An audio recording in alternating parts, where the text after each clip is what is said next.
So hey guys, welcome back to our channel. हमने trading की तो इस चैनल पे बहुत सारी बात करी है, पर आज मैं आपके लिए लेके आया हूं स्पेशली इस बढ़ती हुई मार्केट में एक इन्वेस्टिंग का ऐसा प्लेटफॉर्म, इन्वेस्टिंग के लिए एक ऐसा तरीका जिससे आप इतनी बड़ी हुई मार्केट में भी बेफिक्र होकर इन्वेस्ट कर सकते हैं फॉर लॉन्ग टर्म, जिससे आपकी जनरेशनल वेल्थ बिल्ड हो सकती है। जी हाँ, मैंने बहुत बड़ा क्लेम कर दिया। जनरेशनल वेल्थ बिल्ड हो सकती है का मतलब है कि आप ऐसी वेल्थ बना सकते हैं जो आने वाले समय में आपके पोते पोती याद रखेंगे। हो सकता है आपने कभी ऐसा सोचा हो कि काश मेरे दादाजी ने एमआरएफ का एक स्टॉक लिया होता या 10 स्टॉक लिए होते और आज हम करोड़ों में खेल रहे होते, लाखों में खेल रहे होते। आपके पोते आपके लिए ये ना कहें, इसलिए आज से आपको इन्वेस्टिंग शुरू करनी है। कुछ part of your portfolio should be in equity, something in debt, something in gold, something in other different assets, जिसकी वजह से आपकी डाइवर्सिफिकेशन हो। बट जब भी इक्विटी इन्वेस्टिंग की बात आती है तो लोग बहुत ज्यादा कंफ्यूज रहते हैं कि यार मैं इस स्टॉक में इन्वेस्ट करूं या उसमें करूं, रिलायंस में करूं, आईटीसी में करूं, एचडीएफसी में करूं, मैं कौन से स्टॉक में इन्वेस्ट करूं। एक लहर है स्टॉक्स की, 7,000 स्टॉक्स मार्केट में लिस्टेड है, तो मुझे कौन से स्टॉक्स में इन्वेस्ट करना चाहिए। भाई मैं तो कहता हूं कि आप टॉप 50 स्टॉक्स में इन्वेस्ट करो ना, जो 95% ऑफ द मार्केट को होल्ड कर रहे हैं। क्या मतलब? निफ्टी 50 ऐसी बास्केट है जहां पे 50 टॉप स्टॉक्स हैं ऑफ द मार्केट जो बाकी पूरी मार्केट को कंट्रोल कर रहे हैं। यानी 95% जो पैसा है वो निफ्टी 50 स्टॉक्स में है और बाकी 5% बाकी 7,000 स्टॉक्स में है। कहने का मतलब है कि यही 50 स्टॉक्स हैं जिनको हम कहते हैं कि मार्केट बढ़ गई या मार्केट गिर गई, तो वो मार्केट का 95% यही स्टॉक्स है।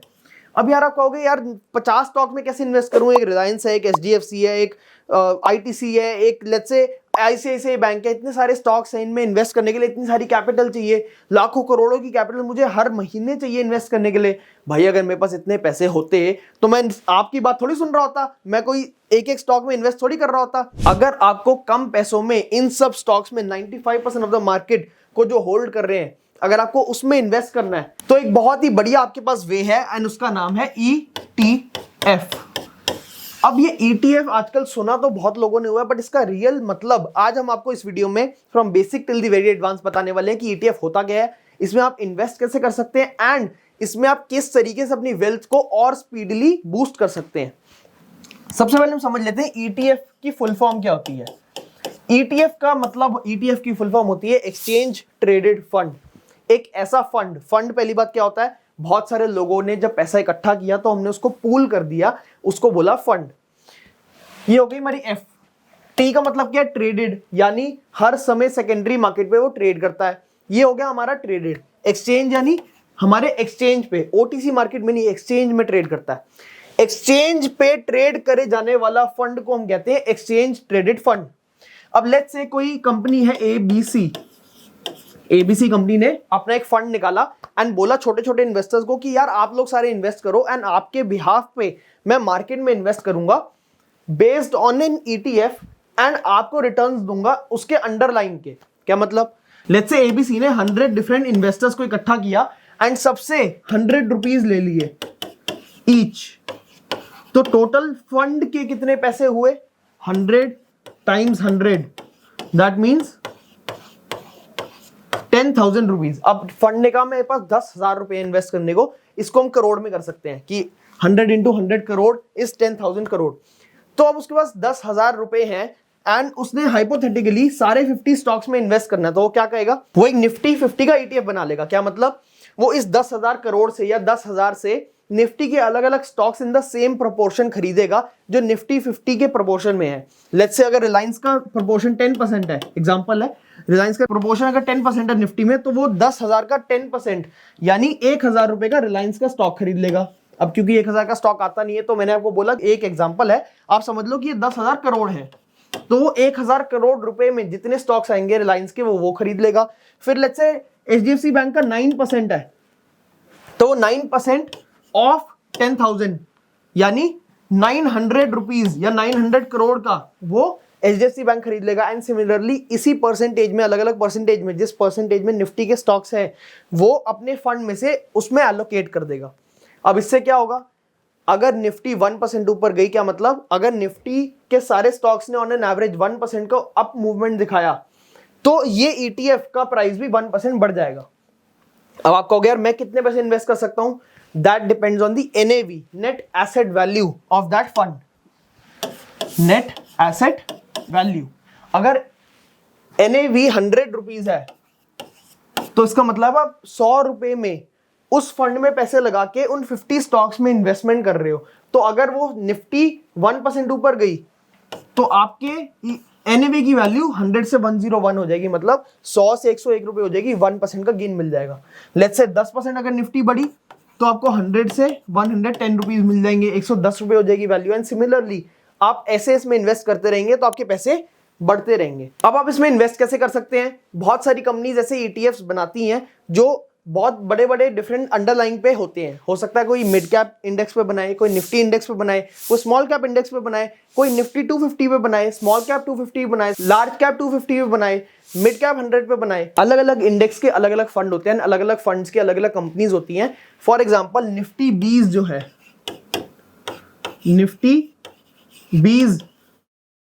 निफ्टी 20 जो है वो ट्रैक करती है निफ्टी 50 इंडेक्स को, एंड कंपनी इसको फंड बनाने वाली है निपॉन। ऐसे अलग अलग कंपनीज के अलग अलग ईटीएफ हैं। तो अगर आपको बोलूं मैं निफ्टी 20 आज 250 रुपए का चल रहा है, ऑलमोस्ट 260 270 का चल रहा है, तो 250 रुपए में आप प्रैक्टिकली 50 कंपनीज में इन्वेस्ट कर सकते हैं, जिसकी वजह से आपका डाइवर्सिफिकेशन हो जाएगा।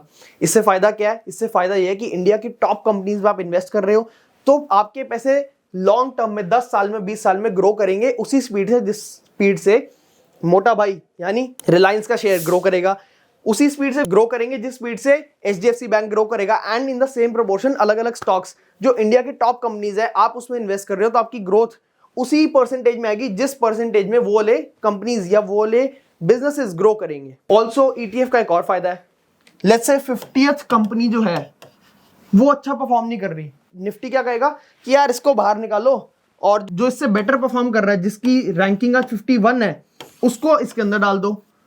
तो वो क्या करेगा?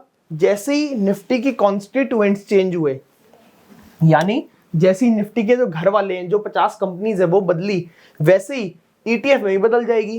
कि जैसे लेट्स से 50th कंपनी थी एक्स और 51 कंपनी थी वाई। अब बहुत टाइम से एक्स कंपनी अच्छा परफॉर्म नहीं कर रही है, वाई कंपनी अच्छा परफॉर्म कर रही है, तो रैंकिंग क्या दे दी जाएगी?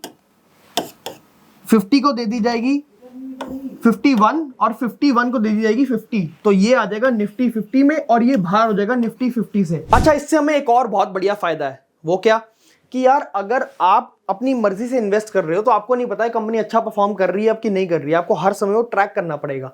बट आपके लिए वो अब ट्रैक कर रहा है वो फंड का मैनेजर, वो पोर्टफोलियो मैनेजर जो आपके बिहाफ पे देख रहा है निफ्टी में हर समय कि ये कौन सी कंपनी आ रही है, कौन सी कंपनी आउट जा रही है। क्या मतलब? अगर जैसे ही ये कंपनी बाहर आएगी वो उसी टाइम उस कंपनी को बाहर कर देगा, दूसरी कंपनी को अंदर कर देगा, एंड उसी हिसाब से आपका पोर्टफोलियो भी चेंज होता रहेगा अपने आप। ऑल्सो जो आपके डिविडेंड्स हैं, इस कंपनी ने जो डिविडेंड दिए वो आप री इन्वेस्ट शायद ना करो क्योंकि वो आपके डायरेक्टली बैंक अकाउंट में आ रहे हैं। तो हो सकता है आपके मन में लालच आ जाएगा यार इसको खर्चा करते हैं, पार्टी करते हैं, घूमते हैं, फिरते हैं, मजे करते हैं।